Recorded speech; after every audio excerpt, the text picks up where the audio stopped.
উদ্দেশ্যটা খুব সহজ। মাননীয় প্রধানমন্ত্রী সব সময় বলেছেন যে আমরা শিশুদেরকে যত বেশি সৃজনশীল এবং মননশীল কর্মকাণ্ডে এনগেজ করে রাখতে পারবো সেটাই রাষ্ট্রের জন্য ভালো। মানে রাষ্ট্রের দূরবর্তী বিনিয়োগ, যদি এটাকে আমি বিনিয়োগই বলতে চাই, আজকে শিশু ভবিষ্যতের এই রাষ্ট্রের সব দায়িত্ব নেবে। তো সে বই পড়বে, সে খেলবে, সে সংস্কৃতি চর্চা করবে।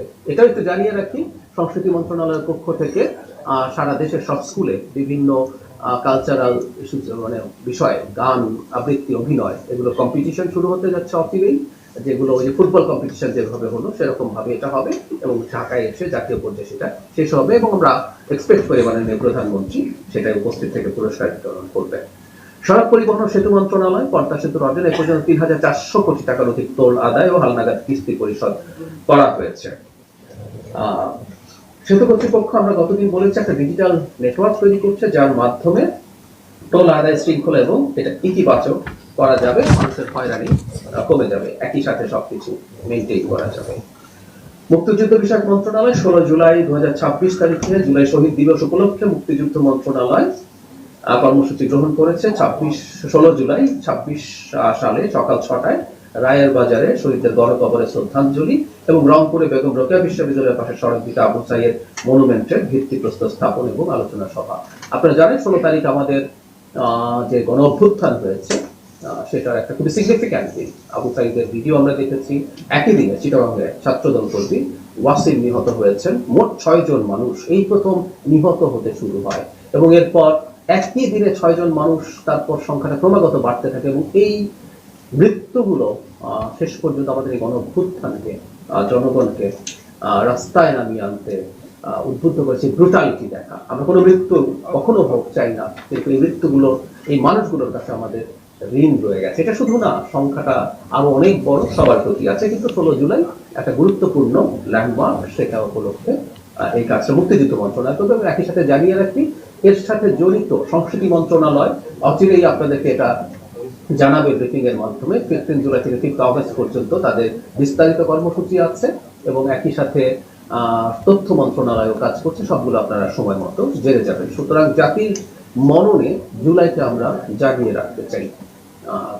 অনেকে আওয়ামী লীগের আলোচনা করেন, নিষিদ্ধ করে কর্মকাণ্ড নিষিদ্ধ আওয়ামী লীগের আলোচনা, সেটা আইনগতভাবে কি হবে সেটা দেখা যাবে। মাননীয় স্বরাষ্ট্রমন্ত্রী আপনারা দেখেছেন যে তিনি খুব স্পষ্টভাবে কিছুদিন আগে একটা অনুষ্ঠানে বলেছেন যে এটার বিচার প্রক্রিয়া শুরু হয়েছে। আইসিটি চিফ প্রসিকিউটরও জানিয়েছেন তদন্ত চলছে। তো বিচারের জায়গায় চলুক, আদালত কি সিদ্ধান্ত নেবেন সেটা আদালত সিদ্ধান্ত নেবেন। কিন্তু আমরা মনে করি এটা যারা এই সময়ের মধ্যে আমরা বেড়ে উঠেছি, যারা আমরা অ্যাক্টিভিজমের মধ্যে ছিলাম, যে এই দিবস এবং তাদের কর্মকাণ্ড, কীর্তিকলাপ সামনে আনার মাধ্যমে মানে তারা মানুষের মনে নিষিদ্ধ হয়ে থাকবেন, সেটা আমরা বিশ্বাস করি। বিদ্যুৎ ও জ্বালানি খনিজ সম্পদ মন্ত্রণালয় দেশে নবায়নযোগ্য জ্বালানি নির্ভর বিদ্যুৎ উৎপাদন বৃদ্ধির মাধ্যমে জ্বালানি নিরাপত্তা নিশ্চিত করে 7 এপ্রিল ২০২৬ তারিখে সরকারি স্বায়ত্তশাসিত প্রতিষ্ঠানের জমি সরকারি বেসরকারি অংশীদারিত্বের মাধ্যমে নবায়নযোগ্য জ্বালানি বিদ্যুৎ উৎপাদনের গাইডলাইন চূড়ান্ত করা হয়েছে। মানে আমরা এই গাইডলাইন গুলোকে একটু যেন গুরুত্ব দিই। এটার মানেটা হচ্ছে এই যে এই সরকার খুব আন্তরিকভাবে নবায়নযোগ্য বিদ্যুৎ উৎপাদন করতে চায়। পৃথিবীতে এখন এনার্জি একটা মেজর ক্রাইসিস হচ্ছে এবং আপনারা অনেকে নিশ্চয়ই জানেন পৃথিবীতে এনার্জি ক্রাইসিস আমরা উন্নত দেশে যে পর্যায়ে ছিল সেটা উন্নত দেশেও চ্যালেঞ্জ তৈরি হয়েছে because of artificial intelligence. Artificial intelligence কিন্তু আনবিলিভেবল অ্যামাউন্ট অফ ইলেকট্রিসিটি বা পাওয়ার কনজিউম করে। সো ওই দেশে পর্যন্ত এখন আলাপ শুরু হয়েছে যে তারা যেই ধরনের ব্যবস্থার মধ্যে বছরে বছরে তৈরি হয়েছে তাদেরও নতুন ভাবে ভাবতে হবে। আপনারা খেয়াল করবেন অনেক দেশে নিউক্লিয়ার ফুয়েলের কথা থেকে জায়গা থেকে সরে আসছিলেন অনেকে, এখন আবার নতুন করে তারা ভাবছে। তো জ্বালানি নিরাপত্তা সামনের পৃথিবীতে একটা বড় চ্যালেঞ্জ তৈরি করবে এবং আমরা রাইটলি নবায়নযোগ্য জ্বালানি নিয়ে কাজ করতে যাচ্ছি। 2026 সালের অন্যান্য মাসের তুলনায় জুন 2026 মাসে অতিরিক্ত বিদ্যুৎ বিল দাবির অভিযোগের প্রেক্ষিতে অতিরিক্ত বিদ্যুৎ বিলের বিষয়ে সংশ্লিষ্ট বিতরণকারী সংস্থার সাথে যোগাযোগের জন্য বিদ্যুৎ বিভাগের ওয়েবসাইট, ফেসবুক পেজ, বিভিন্ন ইলেকট্রনিক মিডিয়া, সোশ্যাল মিডিয়ার মাধ্যমে গ্রাহক বিলকে অবহিত করা হচ্ছে। এই অভিযোগটা আমি ব্যক্তিগতভাবে শুনি, আমরা বাইরে বা সোশ্যাল মিডিয়াতেও জানি। আমরা এনকারেজ করছি অভিযোগগুলো যেন সরকারের কাছে জানানো হয়। সরকার জানানোর কথা যেহেতু বলছে, তার মানে সরকার স্বীকার করছে কোথাও না কোথাও কোনো না কোনো ধরনের সমস্যা আছে। সুতরাং আমরা আশা করি এগুলো তদন্ত করে ব্যবস্থা নেওয়া হবে। মন্ত্রণালয় তাই আমাদেরকে জানিয়েছেন। বাংলাদেশ রেলওয়ে আইন 2025-এর খসড়া হয়েছে, একটু জনগণ খেয়াল করবেন সবাই। এবং তাদের যে রেল মন্ত্রণালয়ের যে ওয়েবসাইট www.mor.gov.bd প্রকাশ করা হয়েছে, যে কেউ চাইলে এটার মতামত দিতে পারে। এটা একটা কমন প্রসেস, কিন্তু আমরা অনেকে হয়তো গুরুত্ব দিই না। আমি আমার একটা এক্সপেরিয়েন্স শেয়ার করি। সেটা হচ্ছে, আমি অন্তর্বর্তী সরকারের সঙ্গে নির্বাচন ব্যবস্থা সংস্কার কমিশনের সদস্য ছিলাম। তো সেই কমিশনের পক্ষ থেকে আমরা যখন জনগণের অপিনিয়ন চেয়েছি বিভিন্ন জায়গায়, ওয়েবসাইটে, মেইলে, ফেসবুকের মেসেজে, আমি খুবই সারপ্রাইজড হয়েছি যে আমাদের জনগণ, আমরা অনেককে নির্বাচন বিশেষজ্ঞ মনে করি বা এটা সেটা অনেকের সম্পর্কে ধারণা আছে, তারা জানেন আমাদের মানুষজন যে কত বড় নির্বাচন বিশেষজ্ঞ আমরা আসলে আমি সেই সময় বুঝতে পেরেছি। আমরা 2-3 জন অফিসারকে আমরা দায়িত্ব দিয়েছিলাম কম্পাইল করার জন্য, এবং অত্যন্ত সুন্দর হাজার হাজার কমেন্ট ছিল, এর মধ্যে শত শত কমেন্ট ছিল যেগুলো থেকে আমরা গ্রহণ করতে পেরেছি। তো এটা আমাদের একটা শক্তির জায়গা। তো আমি জনগণকে আশা করবো এবং এক্সপেক্ট করবো, এই আইন শুধু না, যখনই কোনো আইন দেয়া হয় আমরা আপনাকে এই যে এই আইনটার কথা জানালাম। রেল নিয়ে আমাদের অনেকেরই ভাবনা আছে, এবং আমি বিশ্বাস করি অনেকেরই বিশেষজ্ঞদের থেকে কম না এরকম ধারণা আছে। আপনারা পার্টিসিপেট করবেন, সেটা সবচেয়ে ভালো হবে।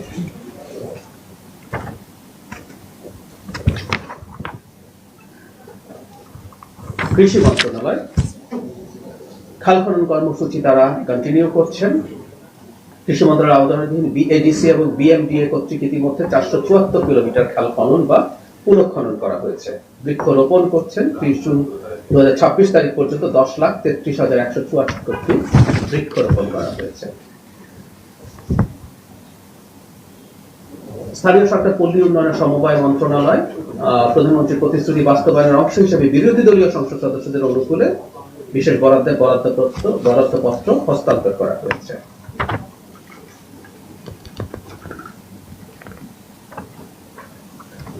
স্থানীয় সরকার নির্বাচনকে সামনে রেখে প্রাথমিক রোড ম্যাপ প্রণয়ন করেছে নির্বাচন কমিশন। ইউনিয়ন পরিষদ, উপজেলা পরিষদ, পৌরসভা ও সিটি কর্পোরেশন নির্বাচনের জন্য পৃথক রোড ম্যাপ করা হয়েছে। চলতি মাসের শেষের দিকে এগুলো চূড়ান্ত করে প্রকাশ করা হতে পারে। আগস্টের দ্বিতীয়ার্ধে তফসিল ঘোষণা করে অক্টোবরের প্রথমার্ধে ইউনিয়ন পরিষদ নির্বাচন শুরুর পরিকল্পনা করা হচ্ছে। নির্বাচন কমিশন সূত্র জানায়, স্থানীয় সরকার নির্বাচনে সারা দেশকে হাওর ও উত্তর পূর্বাঞ্চল, উপকূলীয় অঞ্চল, নদী প্রধান অঞ্চল সমতল ভাবে ভাগ করে সময় নির্ধারণ করা হয়েছে। আপনারা এইটা একটা খুবই আলোচিত ইস্যু ছিল আমাদের সবসময়, সেটা হচ্ছে স্থানীয় সরকার নির্বাচন আদৌ হবে কিনা। কেউ কেউ এভাবে বলার চেষ্টা করতেন, যেহেতু ওখানে অনেক ক্ষেত্রে প্রশাসক নিয়োগ করা হয়েছে। আমরা রিপিটেডলি বলেছি, আমাদের মাননীয় মন্ত্রী সব সময় বলেছেন যেটা এই বছরের মধ্যেই শুরু হবে। এবং আপনারা জানেন নির্বাচন হওয়ার জন্য একটা বিশেষ সময় লাগে। আমরা চেষ্টা করি বেশি সংখ্যক নির্বাচন শুকনো মৌসুমে হওয়া, শীতের মৌসুমে হওয়া। তো আপনারা জানবেন অক্টোবরের দিক থেকে শুরু হবে। এবং এটাও একটা তথ্য, শুরু হবার পরে 10 থেকে 12 মাস সময় লাগে। একটু খেয়াল করি, আমরা অনেকে ভুলটা করি। এখন থেকে 10 থেকে 12 মাসের মধ্যে নির্বাচন সম্পন্ন হবে না। নির্বাচন শুরু হবার 10 থেকে 12 মাস, মানে এই অক্টোবরে যদি শুরু হয়, পরের বছরের অক্টোবর নাগাদ সব নির্বাচন শেষ হবে। 2027-এর অক্টোবর নাগাদ, আমি রিপিট করছি। এই হচ্ছে রোড ম্যাপের মানে টাইম ফ্রেমটা। এই পানি সম্পদ মন্ত্রণালয় তাদের গুরুত্বপূর্ণ কাজ হচ্ছে খাল খনন। এই বছরে তাদের খাল যতটুকু খনন করার কথা তার 92.74% খনন করে ফেলেছেন। তার মানে অর্থ বছর আপনারা জানেন যেটা আছে সে তার মধ্যে তারা লক্ষ্যের খুব কাছাকাছি পৌঁছে গেছেন। দুর্যোগ ব্যবস্থাপনা ও ত্রাণ মন্ত্রণালয় তাদের অগ্রগতি, তারাও খাল খনন কর্মসূচির অংশ। তারা 80% মতো কাজ করতে পেরেছেন।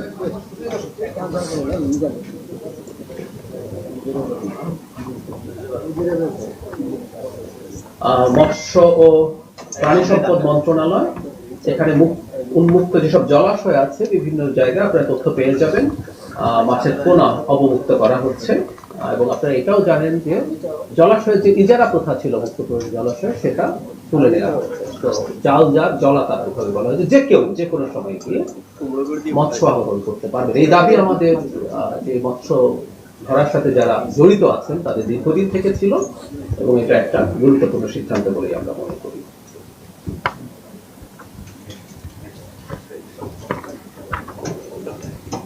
গণপূর্ত মন্ত্রণালয়, গৃহ ও গণপূর্ত মন্ত্রণালয়ের নিয়ন্ত্রণাধীন ধানমন্ডি আবাসিক এলাকার বাণিজ্যিক সড়কে অবস্থিত প্লটসমূহকে বাণিজ্যিক উদ্দেশ্যে ব্যবহারের অনুমতি প্রদানের ক্ষেত্রে বাংলাদেশ বিল্ডিং রেগুলেটরি কর্তৃপক্ষ বা রাজ্যের মাস্টার প্ল্যান এবং প্রাথমিক আইন দেখে একটি হাল নাগাদ নীতিমালা প্রণয়নের জন্য কমিটি গঠন করা হয়েছে। আপনারা জানেন যে এই আবাসিক এলাকাগুলোতে 6 তলার বেশি ভবন করা যায় না, কিন্তু বাংলাদেশ এবং ঢাকার মতো একটা কনজেস্টেড জায়গায় এই ধরনের প্রাইম লোকেশন গুলোতে যেগুলো অন্তত বলা হচ্ছে যে বাণিজ্যিক সড়কের সাথে যেগুলো আছে সেগুলোকে বাণিজ্যিক ভবন নির্মাণের অনুমতি দেওয়া হবে এবং খুব দ্রুত তারা সেই সুপারিশ প্রদান করবে।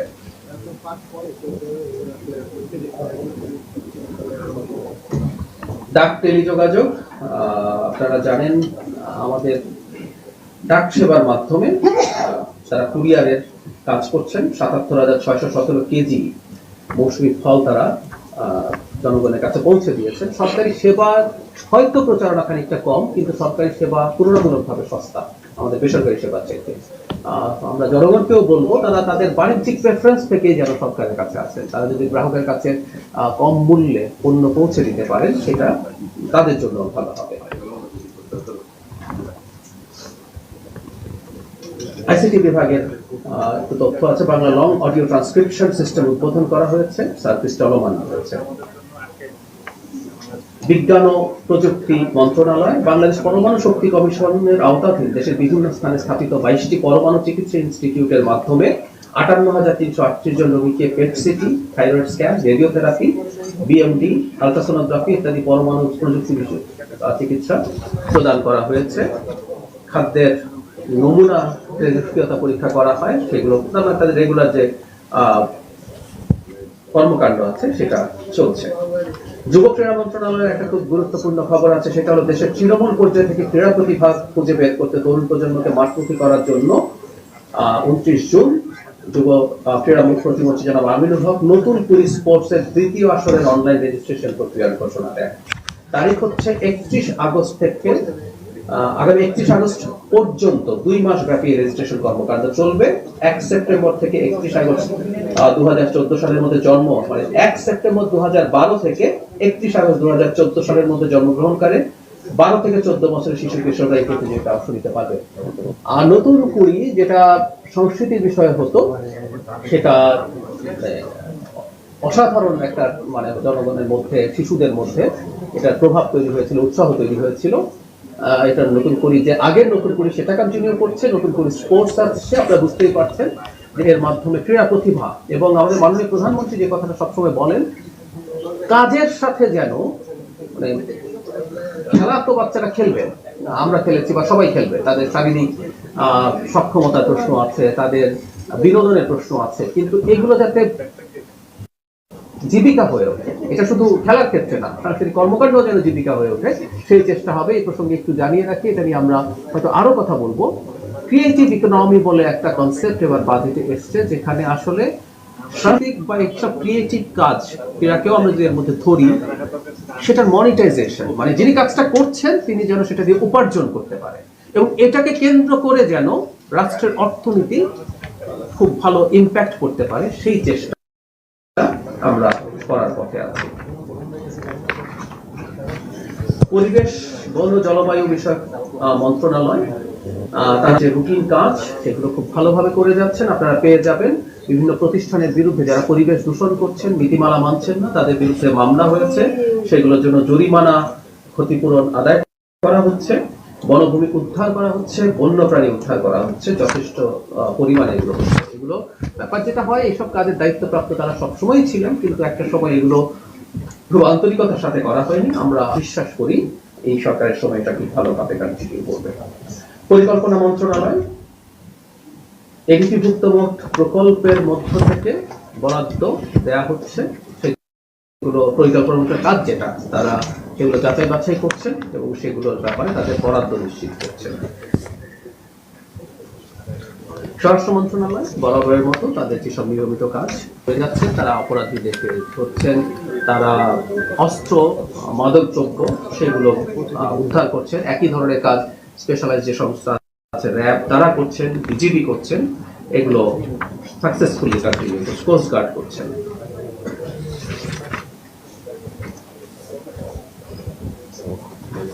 আমাদের আপাতত এটুকুই। আরো কিছু মন্ত্রণালয়ের কিছু তথ্য আছে, খুব সিগনিফিক্যান্ট না বলে আমি বলিনি, আপনারা পেয়ে যাবেন, সেগুলো আপনারা আশা করি জানিয়ে আসবেন। এবার বরাবরের মতো আপনাদের প্রশ্ন আমি আসছি আমি একটু ওনার কাছে আসি, তারপর আসছি আপনি তারপরে। জি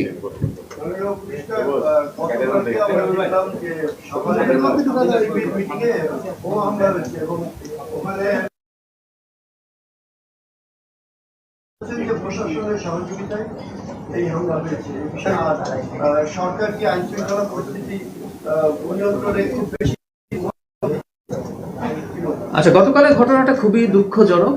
আমরা এটার প্রতিবাদ জানাই এবং সরকারের কাছে প্রতিবাদ জানানো না, সরকারের প্রধান কাজ হচ্ছে যারা এটার সাথে জড়িত সেই তদন্ত করা, তাদেরকে ধরা। জনাব নাহিদ ইসলামের বক্তব্য সম্পর্কে আমি এটুকুই বলবো যে আমরা রাজনৈতিক বক্তব্য বলে এক ধরনের কথা প্রচলিত আছে, সেই রাজনৈতিক বক্তব্য তিনি দিয়েছেন, এটা তার অধিকারও আছে, তিনি সেটা বলতে পারেন। একটা রাজনৈতিক দলের প্রধানের মুখ থেকে, যিনি অত্যন্ত গুরুত্বপূর্ণ ভূমিকা পালন করেছেন আমাদের গণ অভ্যুত্থানে, আরেকটু দায়িত্বশীল মন্তব্য। কারণ হচ্ছে অ্যারেস্ট এখন পর্যন্ত সবসময় কি এভাবেই হয়ে যায়? সরকার তদন্ত করবে এবং তদন্ত মাত্র ঘটনা তখন 24 ঘন্টা যায়নি, সবসময় যে খুব দ্রুত কাফেলা যাবে তা না। সরকার অবশ্যই অ্যারেস্ট করার জন্য সর্বোচ্চ চেষ্টা করছে এবং দ্রুতই আমরা আশা করি করবে। একটা প্রসেস আছে, তদন্ত আছে, নানান রকম ভাবে সেই চেষ্টা হবে, করছে না কিনা সেটা দেখার ব্যাপার আছে। এখন কোনো ঘটনা ঘটে যাওয়ার সাথে সাথে সরকার এটা করেছে, এই ধরনের অভিযোগ, এটা উনি বলতে পারেন যে এটা হয়েছে কেন। একটা রাষ্ট্র বা সরকার সর্বোচ্চ চেষ্টা করার পরও কখনো কোনো অঘটন ঘটতে পারে। সেই সরকারটা সেটাকে কগনিজেন্সে সিরিয়াসলি নিচ্ছে কিনা, ব্যবস্থা নিচ্ছে কিনা, সেটা জরুরি ব্যাপার। এই সরকার এটা কনফার্ম করতে পারছি। আপনার প্রশ্নটা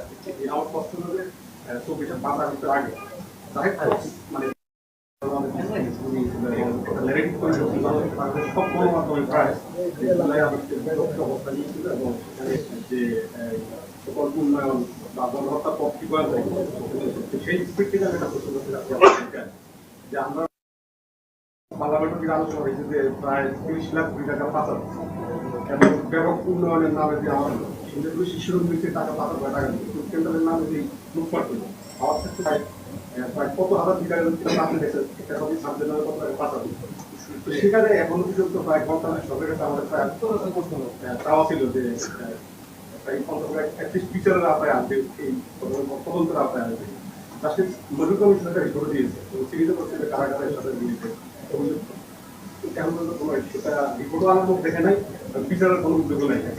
এর সাথে আমি একটা যুক্ত করতেছি।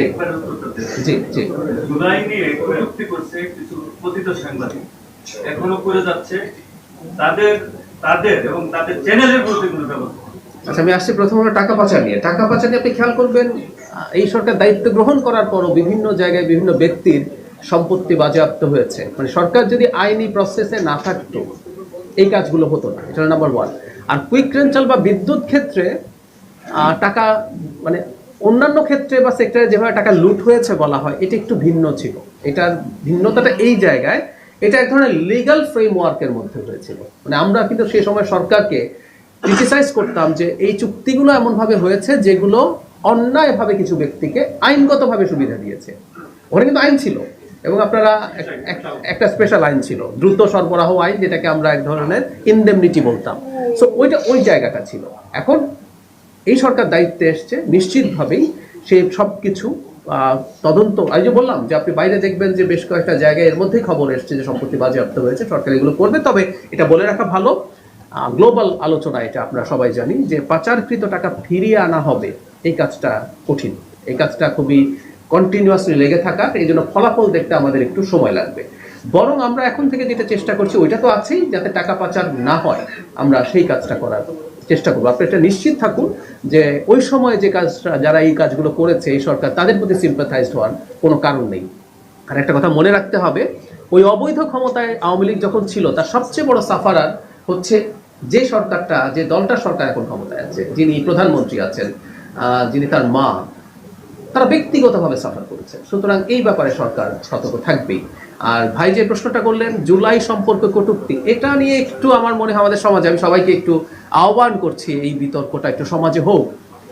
জুলাই নিয়ে কটূক্তি যদি বলি, আমরা কটূক্তি করছেন, সত্যিই করছেন, কিন্তু এখন জুলাই নিয়ে কটূক্তি প্রতি সরকারের লোকজনের সাথে ইন্ডিয়া যায় মিটিং আসছি করে আসছে। আসছি না আমি সেই বিষয় তদন্ত না এই জায়গাটা একটু আসি যে জুলাই নিয়ে কটূক্তি ক্রিমিনাল অফেন্স আমরা এখন পর্যন্ত মনে করছি কিনা। জুলাই নিয়ে কটূক্তি হচ্ছে, আমি আবারও বলছি, এবং সেটা আমার প্রচন্ড গায়ে লাগে। কারণ হচ্ছে আমার বিগত সরকারের বিরুদ্ধে শুধু জুলাই না, আমার অন্তত প্রায় 12-14 বছরের অ্যাক্টিভিজম আছে, লেখালেখি আছে, বলা আছে। সুতরাং এটা আমি কিভাবে অন করি আপনারা বোঝেন। আপনি আমার একটা পার্সোনাল পডকাস্টেরও উদাহরণ, ব্লগের উদাহরণ দিচ্ছিলেন, কিন্তু জুলাই নিয়ে কটূক্তি অত্যন্ত মর্মান্তিক, অত্যন্ত অপ্রত্যাশিত, কিন্তু এটা এখন পর্যন্ত আমরা ক্রিমিনাল অফেন্স হিসাবে আমরা কোনো আইনে এটাকে ইনক্লুড করিনি। সুতরাং আইনগত ব্যবস্থা তাদের বিরুদ্ধে নেয়ার ক্ষেত্রে ওই কাজটা আগে করতে হবে। তো সমাজে এই আলাপটা হওয়া দরকার আছে, জুলাইকে নিয়ে এই ধরনের মন্তব্যকে আমরা ক্রিমিনালাইজ করব কিনা, এইটা আসলে এই আলাপটা হতে পারে। আমি এইটা উন্মুক্ত করে দিচ্ছি, প্লিজ আপনারা যারা শুনছেন এই আলাপটা, একটা সমাজে তো আলাপ আলোচনার মাধ্যমেই, ডিসকোর্সের মাধ্যমে আমরা আসলে করণীয় ঠিক করতে পারি। সেটা আমরা ক্রিমিনালাইজ করব কিনা, করলে কেন করব, সেই আলাপটা হোক।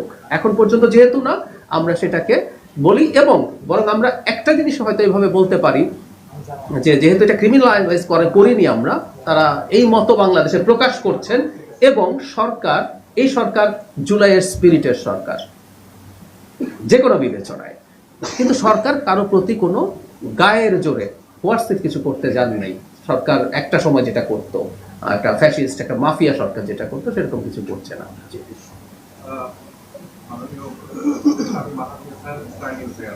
জি, প্রত্যেকবার ব্রিফিং এ আপনি শুরুতে বলেন যে সরকারের অগ্রগতি কার্যক্রমকে আমরা অনলাইনে শেয়ার করবো, আরো পায় না, আমরা পাই না। আর দ্বিতীয় যে বিষয়টি, এই জুলাই অভ্যুত্থানের 2 বছর হতে যাচ্ছে, তো আমরা বিগত অন্তর্বর্তী সরকার সময় এই জুলাই অভ্যুত্থান যে স্মৃতি জাদুঘর করা হয়েছে সেটি উদ্বোধন করার কথা শুনেছি। তো নতুন সরকার এসেছে, 4 মাস পার হতে যাচ্ছে, তারপর জুলাই এই স্মৃতি জাদুঘরটি আসলে কবে উদ্বোধন করছে বা চালু হচ্ছে, এই বিষয়ে সুস্পষ্ট কোনো নির্দেশনা আছে? আর নির্দেশনা জেনে যাবেন। আর কর্মসূচি যেটা আছে আমি বলেছি, এটা আসলে আপনাদের কাছে সফট কপি পৌঁছে যাওয়ার কথা। আমি আপনাদের কাছে যাতে পৌঁছে যায়, আমি সেই ব্যবস্থা আবার করছি। যদি কেউ মিস হয়, মানে যে আগে আমি পুরোটা পড়িনি, এটার সফট কপিটা আমি বলেছি আপনাদের কাছে পুরোটা পৌঁছে যাবে। ফলে যেগুলো আমি পড়িনি এখানে, যেগুলোকে আমি মনে করেছি যে এই মুহূর্তে আমাদের সময় যেহেতু কম, একটু কম গুরুত্বপূর্ণ, সেগুলো আপনারা পেয়ে যাবেন। জুলাই জাদুঘর নিয়ে এই আলাপটা চলছে, এবং আমার মনে হয় এই তথ্যটা অলরেডি আছে। 5 অগাস্টের আগেই জুলাই জাদুঘর উদ্বোধন হবে। এটার ফাইনাল কিছু কাজ বাকি আছে, সেই কাজগুলো করা হচ্ছে। সেটা মানে ওখানে যে জনবল নিয়োগ আছে, এরকম আরো কিছু কাজ বাকি আছে, হয়ে অবশ্যই 5 অগাস্টের আগে জুলাই জাদুঘর উদ্বোধন হবে। আমি এই ব্যাপারে কোনো কনফিউশন যেন না থাকে, প্লিজ। আমাদের বাংলাদেশের যে সৌদি আরবের সেন্টার আছে, প্রধানমন্ত্রীর সাথে পাশাপাশি এর আগে পাকিস্তানে এবং তুরস্কে যাওয়ার কোনো পরিকল্পনা আছে যে আমাদের একটা বর্তমানে 87.85 বিলিয়ন আমাদের রিজার্ভ আছে, এবং সেই রিজার্ভকে বৃদ্ধি করার জন্য আমাদের রপ্তানি মন্ত্রী খাতে বিনিয়োগ, এবং সেই বিনিয়োগে বিদেশে রপ্তানি করার জন্য পার্টিকুলারলি স্পেশালি কোনো বিনিয়োগগুলো যে জন্য কাজই আমাদের শুধু বিদেশে এক্সপোর্ট করা। কারণ আপনি জানেন যে বিদেশে এক্সপোর্ট ছাড়া আপনার এই বিনিয়োগের ছাড়া আপনার আসলে বাংলাদেশের অর্থনীতি উন্নতি হবে না। এবং যদি এটা ডোমেস্টিক বিনিয়োগ করা হয় এবং এখানে যদি বাজারকে বৃদ্ধি করা হয়, তাতে অর্থনীতি যদি এক্সপোর্ট বেস যদি পার্টিকুলার একটা পরিকল্পনা গ্রহণ করা হয় কিনা, এরকম একটা পরিকল্পনা। জি, ধন্যবাদ। দুটো প্রশ্ন, আমি আসছি। বাংলাদেশ একটা স্বাধীন পররাষ্ট্র নীতি ফলো করবে। আমি একটা উদাহরণ দিতে পারি। আমেরিকার সাথে আমাদের একটা চুক্তি হয়েছিল, সেটা নিয়ে অনেকে অনেক রকম কথা বলেছেন যে বাংলাদেশ পুরোপুরি আমেরিকার সাথে ছাড়া আর কারোর সাথে কি সম্পর্ক রাখবে কি রাখবে না। আমি যদি এভাবে বলি, কিছুদিনের মধ্যে আপনারা দেখলেন আমাদের সরকার দায়িত্বে আসার পর আমাদের মাননীয় পররাষ্ট্রমন্ত্রী রাশিয়া সফর করেছেন। মাননীয় প্রধানমন্ত্রী প্রথম সফর চীনে হয়েছে। সেকেন্ড সফর, ইরানের সর্বোচ্চ ধর্মীয় নেতা আয়াতুল্লাহ খামেনির জানাজায় আমাদের মাননীয় স্পিকার গেছেন। এই রাষ্ট্রের ওয়ারেন্ট অফ প্রেসিডেন্টে তিনি 3 নম্বর মান। তাহলে আপনি খেয়াল করলে দেখবেন এর মধ্যে অনেকগুলো কনফ্লিক্টিং জায়গা আছে গ্লোবাল পলিটিক্সের। কিন্তু সরকার যেখানে যেখানে তার যাওয়া প্রয়োজন মনে করে, যেভাবে সম্পর্ক প্রয়োজন মনে করে তাই করছে। আপনি প্রশ্ন করছেন পাকিস্তান এবং তুরস্কে যাবে কিনা, প্রয়োজনে অবশ্যই যাবে। জনগণের স্বার্থ, রাষ্ট্রের স্বার্থ নিশ্চিত করার জন্য আমাদের নিষিদ্ধ দেশের বাইরে যে কোনো দেশের সাথে এই সরকার এনগেজ করবে, কাজ করবে। এটা হলো মোদ্দা কথা। এটা নিয়ে কোনো রকম কোনো কনফিউশন আমরা যেন রাখি। আমি অলরেডি উদাহরণ দিলাম আপনাদেরকে। এই উদাহরণ প্রমাণ করে যে এই সরকার একটা স্বাধীন পররাষ্ট্র নীতি ফলো করছে। বৈদেশিক বিনিয়োগের কথা আমাদের অলরেডি তো আসলে অনেকগুলো ইপিজেড আছে। ইপিজেডগুলোর ফোকাসই ছিল আসলে এক্সপোর্টকে মাথায় রেখে। আর ডোমেস্টিক ইনভেস্টমেন্ট করলে দেশের উন্নতি হবে না, কথাটা ঠিক না। ডোমেস্টিক, আপনি যেটা বলছেন রিজার্ভের জন্য আমার এক্সপোর্ট করতে হবে, নো ডাউট অ্যাবাউট দ্যাট। এবং আমাদের প্রোডাক্ট ডাইভার্সিফিকেশন করতে হবে। আমরা দীর্ঘকাল শুধুমাত্র রপ্তানির ক্ষেত্রে একটা পণ্যের উপরে বসেছিলাম, ইটস রিস্কি, এটা আমরা এখন বুঝি। আপনি খেয়াল করবেন যে এখন এই সরকারি সংস্থাগুলো এই ইনভেস্টমেন্টের ব্যাপারে এবং বৈদেশিক রপ্তানির ক্ষেত্রে যাতে আমরা ডাইভার্সিফাই করতে পারি সেই চেষ্টা করছে। অবশ্যই করতে হবে, এটা আমি আপনার সাথে একমত। সরকার নিশ্চয়ই করবে। মাননীয় উপদেষ্টা, একটা বিষয় হলো যে আপনাদের সরকারের একটা স্লোগান যে বাংলাদেশ ছোট, এই স্লোগানে কিন্তু দেশের মানুষ খুব উজ্জ্বলিত এবং উৎসাহিত, এবং এটা একটা দেশপ্রেমের নিদর্শন, নো ডাউট। কিন্তু গত সপ্তাহে একটা বিষয় দেখলাম, এই পার্সেস কমিটিতে একটা ইউএস থেকে গম আমদানির একটা অনুমোদন দেওয়া হয়েছে $320, 2,20,000 মেট্রিক টন। অথচ আন্তর্জাতিক বাজারে কিন্তু এর চেয়ে কমে অনেক এই গম পাওয়া যায়, যে $280 হতে পারে, $300 হতে পারে, $20-25 বেশি আপনার সরকার এই গম কেনার জন্য চুক্তি করেছে, কেনার অনুমোদন দিয়েছে। আমার প্রশ্ন হলো যে এই চুক্তি কিন্তু বিগত ইউনুস সরকার করেছে। আমরা মনে করি যে এই যে বেশি দামে কেনা, এটা একটা দেশ বিরোধী সরকার, দেশ বিরোধী চুক্তি এবং দেশবিরোধী সিদ্ধান্ত। সেখানে আপনার সরকার এই বিষয়টা পর্যালোচনা করবে কিনা এবং ওই সরকারের বিরুদ্ধে কোনো ব্যবস্থা নেবে। গমের কথা যেটা বললো, একটু বেশি দামে গম কেনা হয়েছে, এটাও আমি মিডিয়াতে দেখেছি। আমি এই ইনফরমেশনটা সঠিক ধরেই কথা বলি। একটু বেশি দামে যদি গম কেনাও হয়, এটাও সবার আগে বাংলাদেশ। আমি বলছি জি, কেন বলছি আপনি খেয়াল করবেন। এই চুক্তি যখন করা হয়েছিল তার আগের পরিস্থিতিটা কি ছিল?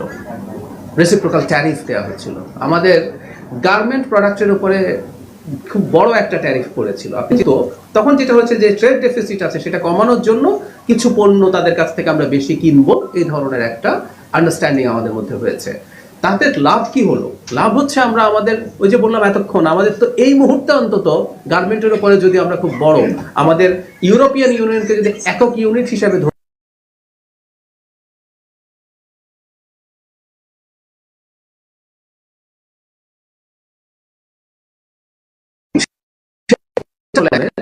করি যে জনগণের স্বার্থ রক্ষার জন্য গার্মেন্টের কথা একটা জিনিস আমাদের মনে রাখতে হবে, ওটার উপরে ইম্প্যাক্ট শুধু ফরেন কারেন্সি আর্নিং না, ওখানে 40 লক্ষ কর্মী কাজ করে, তারা দেশে আর্ন করে। 40 লক্ষ কর্মীর পরিবারে 5 জন করে যদি মানুষ থাকে, 2 কোটি মানুষ ডিপেন্ডেন্ট গার্মেন্ট ইন্ডাস্ট্রি থেকে আয়ের উপরে। আরো কথা আছে, এই 2 কোটি মানুষ যখন দেশের ভেতরে ব্যয় করে, সেটা আবার অনেক মানুষের ইনকাম জেনারেট করে। একটা উদাহরণ দিই, একজন গার্মেন্ট কর্মী ডিম কেনেন, ডিমের একটা চাহিদা তৈরি হয়, যিনি ডিম বিক্রি করেন, যিনি ডিম প্রডিউস করেন, প্রত্যেকের কিন্তু ব্যবসা লিঙ্কড। ফলে এই ডিজাস্টারটা কিন্তু অনেক বড়। এইসব বিবেচনায় আসলে এই কাজ ছিল। আমি আশা করি জনগণ এই ব্যাপারটা বুঝতে পারবে। জি, আওয়ামী লীগ সরকারের সময় জামাত ইসলামী মানবতা বিরোধী অপরাধীর বিচার চলছিল, বিচারটা কি বন্ধ হয়ে গেছে? কিছু বিচার আমি এই ব্যাপারে নিশ্চিত তথ্য আমার কাছে নেই। বন্ধ হওয়ার কোনো কারণ নেই। আমি তারপর এই ব্যাপারটাতে খোঁজ নেব, নিয়ে আমি আবার জানাবো। এটা আমার জি পক্ষ থেকে যে অফারটা দেওয়া হচ্ছিল জি তো সেখানে আমরা এবং মংলা বন্দরের পাশে যে একটা নতুন অর্থনীতি বন্ধ করা হয়েছে তো এই প্রস্তাবের সরকারের পক্ষ থেকে কোনো কিছু সরকার করিডোর জি আর মংলা জি আলোচনা হচ্ছে, প্রস্তাব এসছে করিডোর এবং মোংলা নিয়ে প্রশ্ন, সেটা হচ্ছে আমি ওই আগেই বলেছি, এটা প্রস্তাব এসছে, যাচাই বাছাই হবে এবং সেটার অর্থনৈতিক ভায়াবিলিটি আছে কিনা, সেটা আমাদের জন্য কতটা beneficial, which is most important. আমি রিপিট করছি কথাটা, আগের একটা সম্মেলনে ব্রিফিংও বলেছিলাম, সেটা হচ্ছে যে মাফিয়া সরকার, ফ্যাসিস্ট সরকার ছিল, তাদের সমস্যা ছিল তাদের পররাষ্ট্রনীতি নির্ধারিত হতো তাদের ব্যক্তি স্বার্থে, যে আমি ক্ষমতায় থাকি, এই ক্ষমতায় থাকার জন্য আমি যে কোনো কিছু করতে পারি। কারণ আছে, কারণ তিনি তো ভোটে ক্ষমতায় ছিলেন না, শি ওয়াজ ফ্রাইটেন্ড। সেই কারণে দেশের ভেতরে কিছু মানুষের সাথে একটা নেক্সাস তৈরি করেছেন, বাইরে করেছেন। জনগণের ভোটে নির্বাচিত যে সরকার 2/3 সিটসে মেজরিটি পেয়েছে, 50%-এর বেশি পপুলার ভোট পেয়েছে, সেই সরকার তো শক্তিশালী সরকার। তার ক্ষমতায় থাকার জন্য বাইরের বা দেশের ভেতরের কোনো শক্তির সাথে অন্যায় আপোষ করতে হবে না। আমরা কিন্তু আলোচনা করব, আমরা আমাদের সমঝোতা করব, পরস্পরের উইন উইন সিচুয়েশনে কাজ করব। করিডোর যদি ফাইনালি দেখা যায়, কারণ এর মধ্যে আনসার্টেনিটি আছে, আমরা আলাপ করেছি যে মিয়ানমারের একটা গৃহযুদ্ধ চলছে, ওখানকার পরিস্থিতি এখনো শান্ত না, সেটা যদি শান্ত হয় তাহলে এটা আমাদের জন্য কতটুকু ইকোনমিকলি ভায়াবল হবে, আমরা সেই বিচার বিবেচনা করব, করে স্বাধীনভাবে সিদ্ধান্ত নেব। সেটা যদি আমাদের জন্য ভালো হয়, একই কথা মোংলার ক্ষেত্রেও প্রযোজ্য।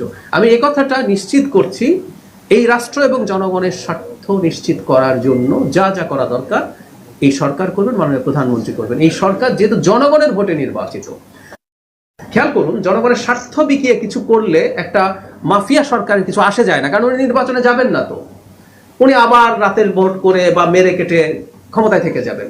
আমরা তো 5 ফেস করবো তো। সুতরাং আমি এভাবে যদি চিন্তা করি, আমি চাইলেও জনগণের বিরুদ্ধে যেতে পারি না। এভাবেই ডেমোক্রেসি আসলে কাজ করে। আমরা দীর্ঘদিন নির্বাচন করতাম কেন?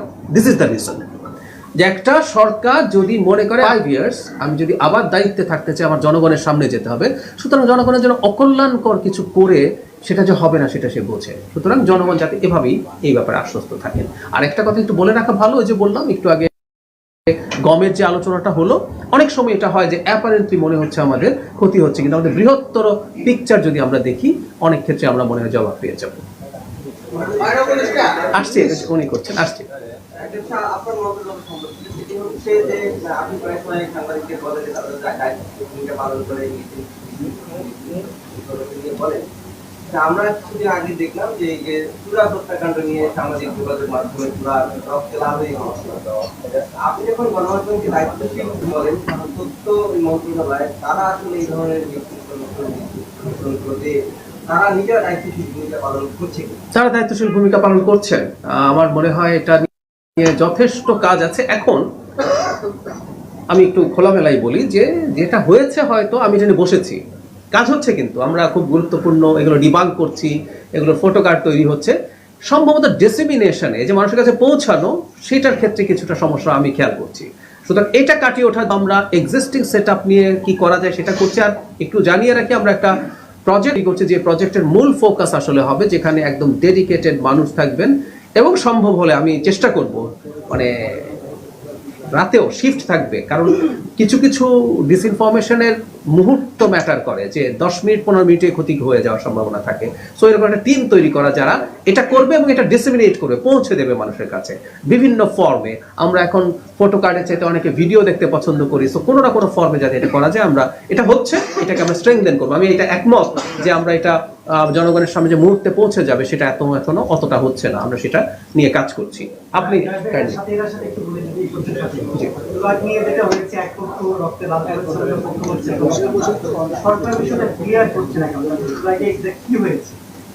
এই তথ্য মনে হয় এর মধ্যে চলে এসছে, এর মধ্যে এই ব্যাপারে চলে, আমার মনে হয় এখানে এই তথ্য সরকারের দিক থেকেও আপনারা যা যা দেখছেন, ওখানে কিছু মৃত্যু হয়েছে, খুবই আনএক্সপেক্টেড। আমরা প্রায় বলি যেটা হতে পারে না, এটা হওয়া উচিত না, কিন্তু আপনারা জানেন ঘটনাগুলো কিভাবে হয়েছে। সরকারের যে স্বাভাবিক কাজ, সরকার এগুলো তদন্ত করবে, এর সাথে কেউ জড়িত আছে কিনা। কিন্তু আপনারা দেখেছেন ইনভেস্টিগেটিভ রিপোর্টও আছে, খুবই দেশি এবং দেশের বাইরের সংস্থারও রিপোর্ট আছে, যেখানে আসলে ক্লিয়ারলি দেখা গেছে আসলে তারা পালাতে গিয়েছিলেন এবং সেই ধরনের পরিস্থিতিতে এটা হয়েছে।